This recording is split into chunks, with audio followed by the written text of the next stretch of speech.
Can you explain, or do you know why the Bitcoin mining companies, the stock price themselves, they actually kind of cool off leading into the halving? So you as a trader can go in there and short and go long and short and go long. And so you get a lot of people who are doing those types of trades in the equity. So if they think that Bitcoin price is going to go up, they may sell covered calls on our stock. They may do options, other things like that. Hey, what's up, good people? How you doing? Today is a special one. We have a CEO of a Bitcoin mining company, and it is the biggest. Make sure you hit the like, subscribe, and notification bell. And you guys know that this one is sponsored by Stock Up You. Let's get right into it. Mr. Fred, how are you? I'm doing great, thanks. All right, thank you. For those of you that think I'm being disrespectful, he told me to call him Fred. He calls me Larry. All right, we go back like 2 minutes. so, so Fred, my audience is, we have experienced traders, intermediate, and we have a lot of beginners.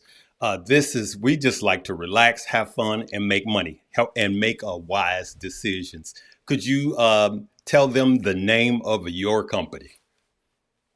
Marathon Digital Holdings. All Our stock right. symbol is MARA. All right. So my audience know that ticker symbol extremely well. And I'll get into that right after I ask you a question. My first question is, what is your background in business? Wow. I've been in the tech industry for about 40 years at this point. I Right. started when I was in high school as an intern at a bank in the city of London, writing software on old IBM mainframes in the late 70s on punch cards. So we didn't even have terminals in those days. And I have pretty much worked in every segment of technology: hardware, software, semiconductors, digital media, internet gaming, kind of you name it. I did a kind of left turn into the dark side of private equity and venture capital. Only the dark side because The it's dark side. a finance business, and have run and taken public a number of companies over the years. And really just love, my passion is creating teams that do amazing things and transforming businesses. And one of the things I love to do is really find disruptive niches and build companies that can take advantage of the potential disruption. And I've done that in the Internet of Things space. I've done it just in the internet space itself, internet games, digital ad tech as well.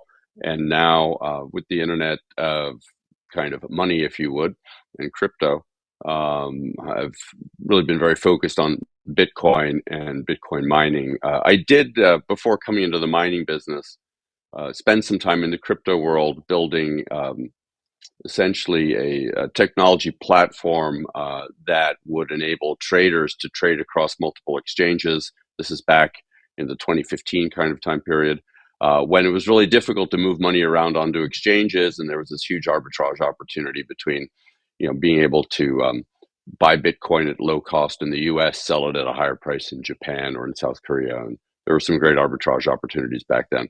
But there was no regulations that allowed you to build an exchange where you could essentially take deposits from customers and do things. And we eventually ended up building it in Liechtenstein.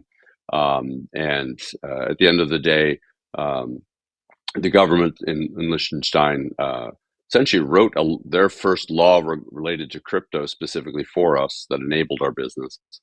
But then we got to a scale where we would need a banking license, and that's very difficult to obtain in Liechtenstein for a crypto company. And the business essentially was exited. But by that point, I had already joined the board of Marathon, and ended up becoming CEO of Marathon in 2021. I noticed a lot of the crypto mining companies, especially the big three, most of the CEOs started out in another lower rank role in the company and then wind up being the CEO. Let me ask you this: out of with your extensive background, why Bitcoin? What do you see in the future of Bitcoin that made you say this is where I want to be? Sit down, grab something to drink and eat. Um, Listen, I'm very passionate about Bitcoin for a number of reasons. One reason is that if you happen to be in a developing country, whether it's Argentina, whether it's parts of Africa, whether it's Turkey, or a conflict zone, as an individual, you have a challenge where the government is manipulating your currency. They make it hard for you to move your currency. And it's very hard for you to really protect your assets. And, even in some places like in Central America or Africa, Hmm. even women who start businesses, if they have paper money, that paper money gets taken from them by either, family members or others. And so being able to have digital currency is critical for people in these areas, and being able to have store your assets and your wealth, if you would, in something that's not going to lose its value the way the fiat currency of the country you live in it loses its value is very important. You've had 70-80% inflation in Turkey. You've had 140% inflation in Argentina, Venezuela, etc. So Yeah. it's very important in the developing world. In the developed world, the world that you and I live in, Bitcoin as an asset class has a finite supply. Yes. The interest in Bitcoin is only increasing as institutional investors are looking at things like the ETFs that hopefully will soon be approved, as sovereign wealth funds look at it as an asset that the US government can't manipulate or control. And so you're seeing more and more attraction towards Bitcoin. And so I'm a firm believer in the fact that Bitcoin not only is a form of digital gold, if you would, but it's also an asset that enables people in developing countries to thrive and feel economic and financial security. So I think it serves two very different purposes. If you then look at Bitcoin mining as an industry, Bitcoin mining has a huge benefit to the energy sector at the utility scale. So large scale mining like we do, typically, hundreds of megawatts of capacity. Um, you help stabilize the grid. And what's happened in Texas with all the Bitcoin miners in Texas is a perfect example of that. We've also done that in the Middle East, and we're now being approached by people all over the world who would love to be able to use Bitcoin mining as a way to stabilize their grid and consume stranded energy so they can generate revenues from it. A great example of that is in Paraguay, where we sit and draw energy from a hydroelectric dam, which the government today and the government utility don't have ready buyers for the electricity from this hydroelectric dam because it produces so much electricity. It's many times excess the energy needed by the country of Paraguay. And so if they're able to find a large customer who can buy that baseload energy, then it helps subsidize their grid, subsidize the electrical prices to the people in the country, and also helps fund infrastructure development. And so we're very happy and pleased to be able to do that in Paraguay. But it also has similar benefits in places like the UAE, which is a much wealthier country, but Right. where they have a combination of intermittent energy from their solar, they have nuclear energy, they have other sources of energy, but they need to stabilize the grid because they have a very asymmetric load on the grid. Summertime, they need 4 gigawatts of power at peak, and wintertime, they need only 1 gigawatt. Well, what do you do with all that excess capacity? Well, why Right. not sell energy and use it for Bitcoin mining? Which, oh, by the way, if all of a sudden there's a spike in need for more air conditioning capacity, our Bitcoin mining sites can shut down in an instant and essentially provide that energy back to the grid, Wow. because it's very hard in grids that are running on fuel sources such as nuclear and others to increase the amount of energy being generated. Right? You can't just say call down to the engine room and say, "Hey, turn up the power plant." It takes multiple days with nuclear. So we provide a great service there. We also now are doing something called energy harvesting, where we're leveraging energy from things like methane gas on landfills. So think of it as your trash is rotting in a landfill. We're Yeah. taking that methane, which is 80 times more damaging to the environment than carbon dioxide, converting it into energy, and then using the heat from Bitcoin mining to do other things. Wow. And I've spoken, and you can find on YouTube videos of me talking about shrimp farming and agriculture, heating greenhouses. We have people wanting us to look at heating buildings with the heat offtake from our Bitcoin mining, and all sorts of other projects. So it's super exciting, and we think finally now the world has gotten their arms around the fact that Bitcoin is actually good for the energy markets and good Yeah. for energy. So you've guys gotten into like energy storage and all other sort of things that actually go along with mining Bitcoin. It seems like. Yeah, absolutely. I mean, we view Bitcoin mining as an end to a means, or I'm Yes. sorry, a means to an end. Means to an end. uh, yeah, a little bit of jet lag hitting me there. But That's so okay. if you think about it, when you need to create heat for any low grade industrial process, it could be preheating some material that you're going to change in the factory. It could be liquids that you need for certain distillation processes. It could be all sorts of things, heating buildings, heating fish ponds, whatever it might be.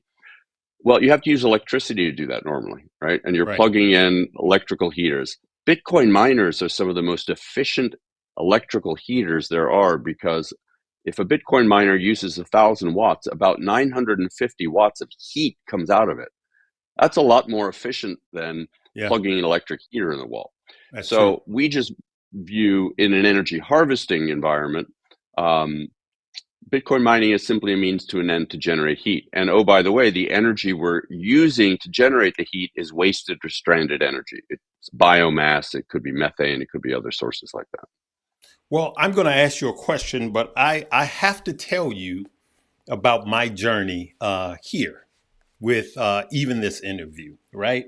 So, as you guys could see at the time of filming this, um, Marathon Digital is up 330% to date, right? So, Fred, my journey was I was a skeptic, like a lot of people was in 2019. But here comes 2020, and I began to do a deep dive on Bitcoin and blockchain technology. And then, like most, I had an aha moment. So, what I did was, you remember what happened in 2020, March of 2020? I Hmm. took my stimulus check and my wife's stimulus check, and I actually started this page, this journey into the finance. And one of my first real big plays was Marathon Digital. Long story short, I turned $2,400 into $53,000. And I was sharing my portfolio. So a lot of my followers actually followed. So we were responsible for buying a lot of your shares. You're welcome. No, I'm just joking. Fred, we're just so relaxed here. Hey guys, for those of you that want to learn how to be a better trader, make sure you check out Stock Up You, which will be the top link below. We already have great classes, myself teaching basic fundamentals, charting by Stocks with Josh, and options by Keenan Grace. But we will be adding a chapter for crypto, all right? We will be adding a cryptocurrency chapter that will be live before Christmas, right? The price that you see in checkout is the discounted price, and it will be going up after Christmas. Now, back to the program. So, for the audience that are skeptics, okay, can you sum up what your hashtag rate is compared to others? First, could you, for those that don't know what hashtags are, I said hashtags, hash rates. I'm thinking about Instagram. How you can you explain to people that don't know that are a lot of my followers, some of them have your stock, but they don't understand how energy is a big portion of what you do. Could you talk about how you operate more efficient that puts you ahead of the other competition? Sure. So we today operate a little over 23 exahash of compute power on the Bitcoin network. To put that in perspective, the current global hash rate, so all of the miners and all of the compute power they're contributing to the Bitcoin network, is about 460 exahashes. So at 23 exahash, we're basically 5% of the global network. Wow. Um, we have grown in the past year. So from January, we were at about 7 exahash. We're now at 23. So we've tripled our capacity in that time frame. And, in reality, had very little hash rate. If you go back to 2019, 2018, we didn't have a whole lot of hash rate running at all back in those days. But we had the benefit of being able to raise a lot of money, invest it very wisely, Hmm. buying state of the art machines. And Hmm. because we were buying state of the art machines, those are the machines with the most efficient energy conversion to terahash. And we measure this in watts per terahash. How many watts of electricity does it take to create 1 terahash? Um, and we have one of the most energy efficient fleets in the industry because the majority of our fleet are machines that operate at about 21 watts per terahash, where the average industry is about 30 to 35 watts per terahash. And where that becomes very important is when energy costs are high and Bitcoin price is low, we can continue to mine because our machines are so efficient. So if somebody, just for examples purposes, is paying 6 cents a kilowatt hour for energy, and I'm paying 6 cents a kilowatt hour for energy, the Right. difference is that kilowatt of energy, because my machine is 30% more efficient than the average. It's essentially as if I had a 30% price reduction in energy compared to that other person. Got you. And so that's a significant advantage. The other thing that we do, which is very unique in this industry, other miners don't do it in the same way, is we invested a lot in technology so that we could have our own firmware, we could have our own software pool, our mining pool, and all of the networks and infrastructure. When you have a proprietary environment like that, it allows you to do things to optimize that you can't do when you're using third party public pools like a Foundry, Ant Pool, F2, whatever. And when you're using stock firmware from a Bitmain machine, you can't underclock it or overclock it. You have to use custom firmware. So we've built a full vertically integrated tech stack, not unlike what Apple has done in their ecosystem.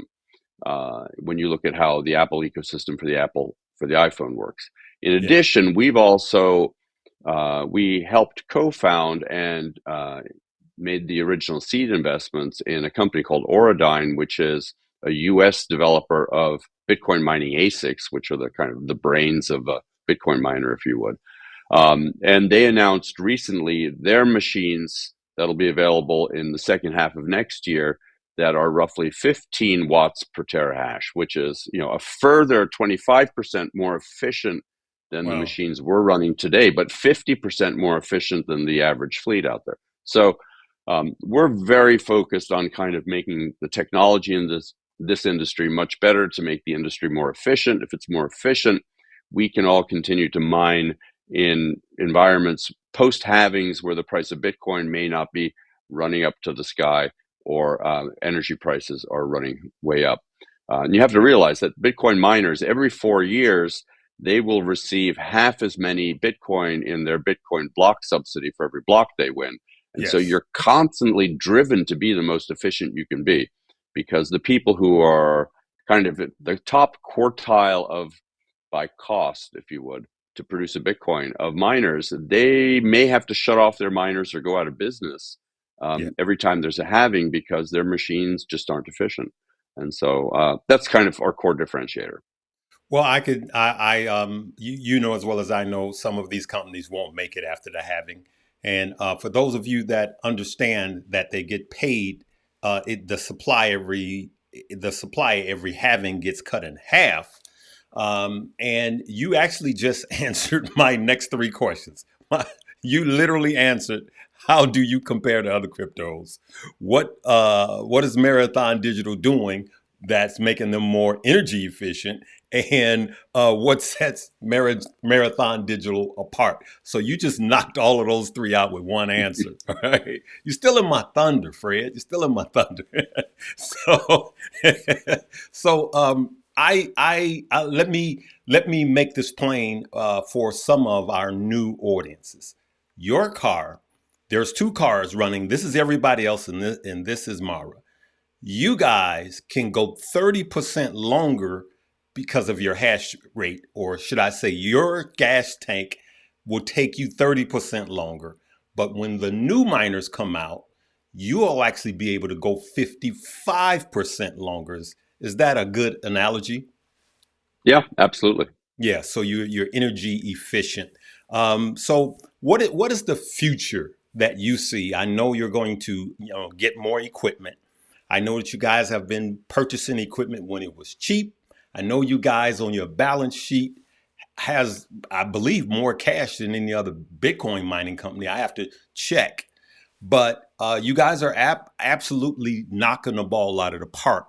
But what is the future for Marathon? Sure. So we believe that it's incumbent on us to continue to grow our hash rate. And so we'll continue to grow at a rate that hopefully is faster than the global hash rate's been growing. This year, for example, global hash rate has doubled almost. So you have to grow capacity. You have to double your capacity just to keep up, and then some. So we are going to be very focused on growing our capacity. We're going to be very focused on lowering our operating costs even further by further optimizing our operations, which means increasing uptime and productivity, increasing the number of Bitcoin we make per exahash of capacity that Mm-hmm. we have through technology advancements, and also by getting closer to owning the source of power.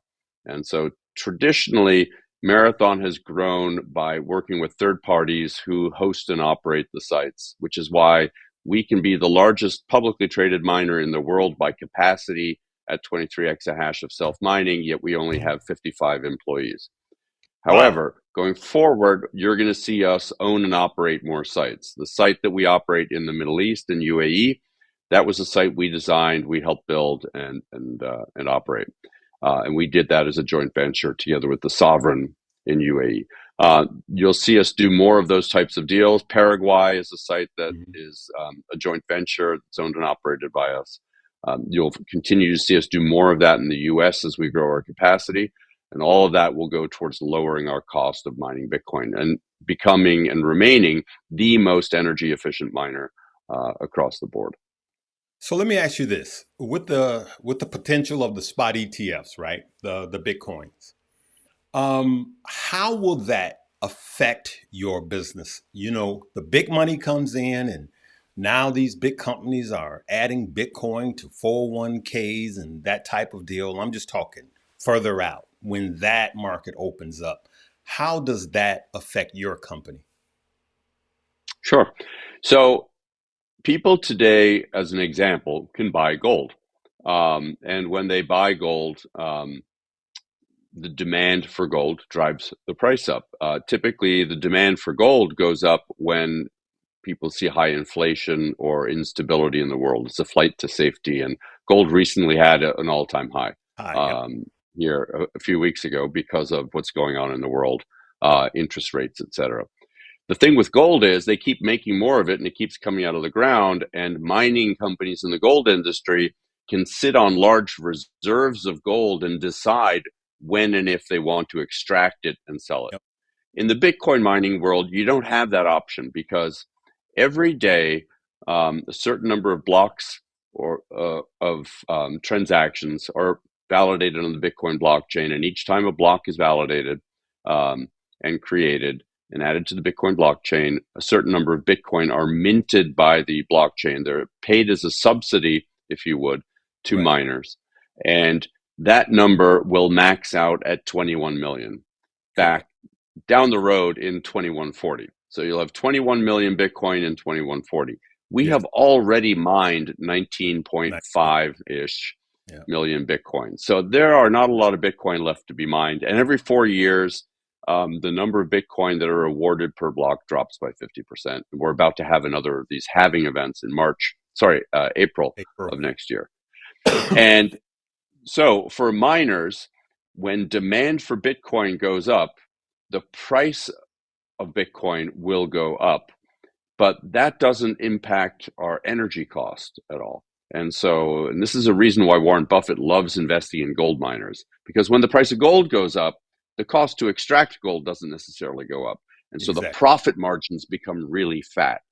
And, we sit here today and we mine Bitcoin, we sell enough Bitcoin to cover our operating expenses, and then the rest of the Bitcoin we add to our HODL stack. And today we have a little over 14,000 Bitcoin on our balance sheet that we HODL. And every month we add some more Bitcoin to that stack.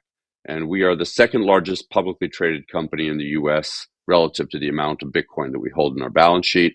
Mm-hmm. MicroStrategy is obviously number MicroStrategy. Yeah. one. Um, and the U.S. government's obviously a big holder of Bitcoin too, because of all the Bitcoin they've gotten through confiscations from criminals, et cetera. But Not the of public government. They companies. don't like Bitcoin. Well, it's either Jamie they love you and Dimon. they hate you at the same time, right? Yeah.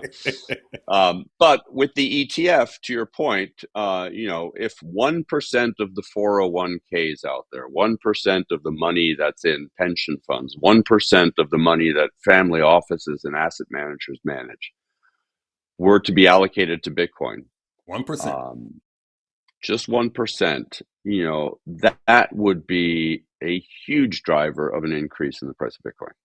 Absolutely. Again, finite number of Bitcoin. Can't go find more Bitcoin under the carpet. There's only so many that are made per day. You can't Right. speed that up. You can't slow it down. And oh, by the way, we're almost at the end. And so what that means is the price of Bitcoin can only go up if demand for it goes up. Yes. And interestingly, about 70% of the Bitcoin that has been mined is held by people who don't trade it. They're just holding on to it. And so the amount of Bitcoin that's liquid, that's Yeah. out there available for purchase, is not very much. And you now have, there's some rumors going around about the Qatari wealth fund wanting to buy Buy $500 it. billion Yep. of Bitcoin. I mean, again, rumors, right? Yep. But still, Larry Fink, BlackRock, when these ETFs come, they are going to have Bitcoin to be able to operate, right? Because if I'm going to buy shares in an ETF, they have to go buy Bitcoin commensurate to the dollar value of my shares. And so, there are rumors about many of these um, firms behind ETFs who have been buying Bitcoin in the open market, which has been driving the price up kind of, so that when demand for the ETF starts happening, they already have Bitcoin available that they can drop into the ETF, so they're not having to drive the price of Bitcoin up even further. But that being said, if Bitcoin has even the same moderate success that gold had when the first gold ETFs were launched, you'll see a significant increase in the price of Bitcoin, most probably. I have two quick questions. What happens? One, what happens tomorrow when the mining is done, say 2040 ish? What happens tomorrow at that point? Well, it's 2140, I'm so sorry, that's 100 2140. and so that's 104, 100 and 117 yeah, years from now. we'll call it that. Your Uh, math is I'll better than I'll mine. be long gone. By the way, I'll be long gone, and if I'm not long gone, I will have invented longevity for human beings. AI But will that being clone you. said, yeah, most AI will probably. clone you, Fred, and me too. Ooh, boy, scary, scary thought. Right. Um, Well, go ahead. but still, I mean, it's a long time in the future. But look at transaction fees today. Satoshi Nakamoto's white paper. Right. If you read it and you sit back and think a little bit about it, the block subsidy that miners receive is really an incentive to keep mining until such time as transaction fees exceed the block subsidy.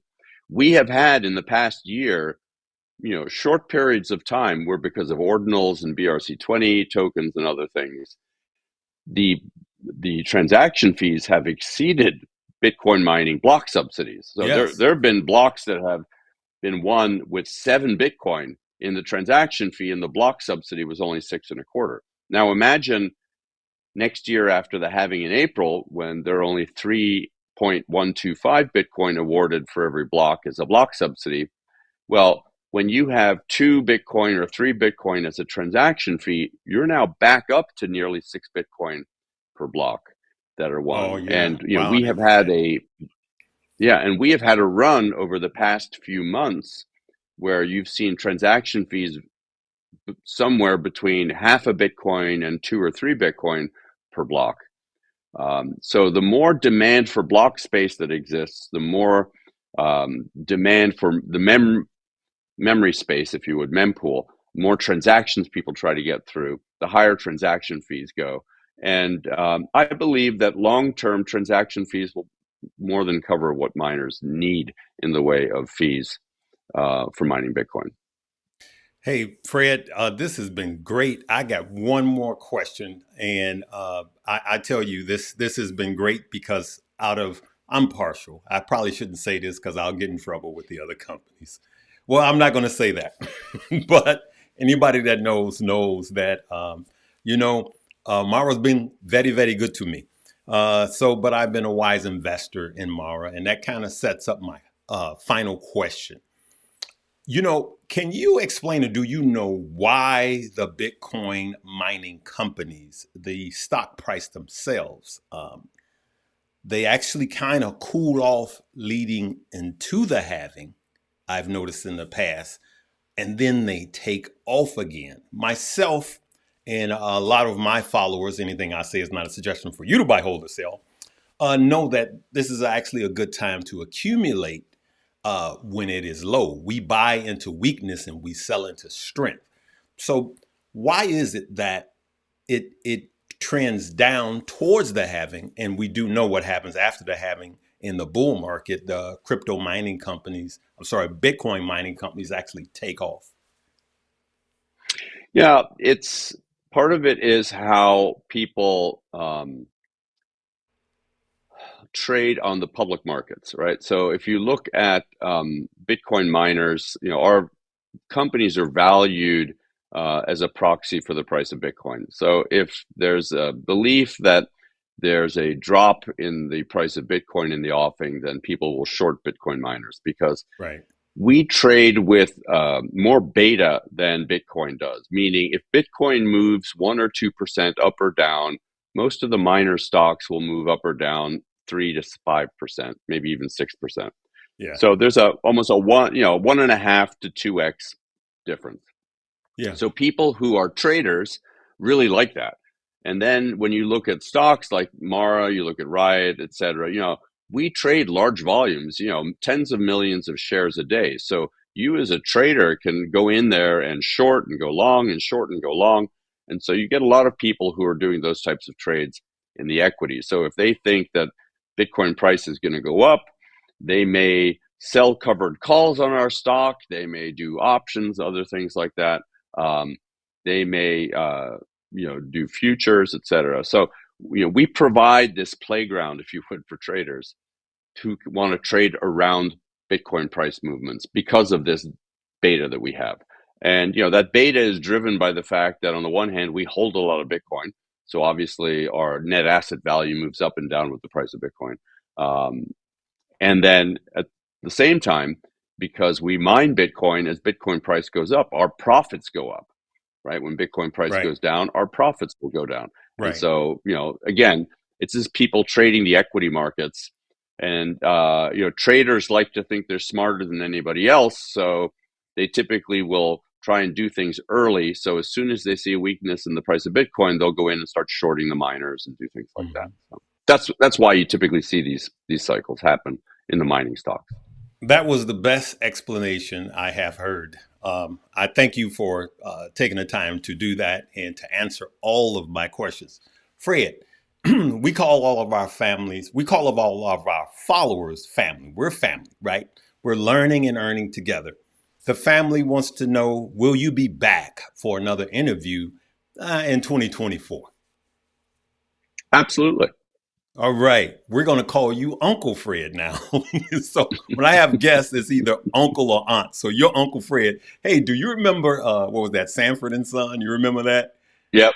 Fred, Hmm. Fred, okay. If you heard that one. Hey, the pleasure has been mine. We just like to relax, have fun. As I say, we like to have fun and earn. It has been a pleasure of mine to have you on. Looking forward to speaking with you again, sir. Thank you so very much. Great to be here. Look forward to coming back. I have to ask one thing. Is there anything other than the questions that I asked you that you want the public to know? I think that the one thing I always want people to think about is realize that Bitcoin does a lot of good in the world, Mhm. and talk to people about how Bitcoin is not just a great vehicle for savings and holding assets, but also talk to them about what it does for people in the developing world and see how you can help people in the developing world. Yes, especially the underbanked and all of that. Absolutely. We talk about that on this page and we'll talk about it. You and I will talk about it in 2024. How's that? Look forward to that.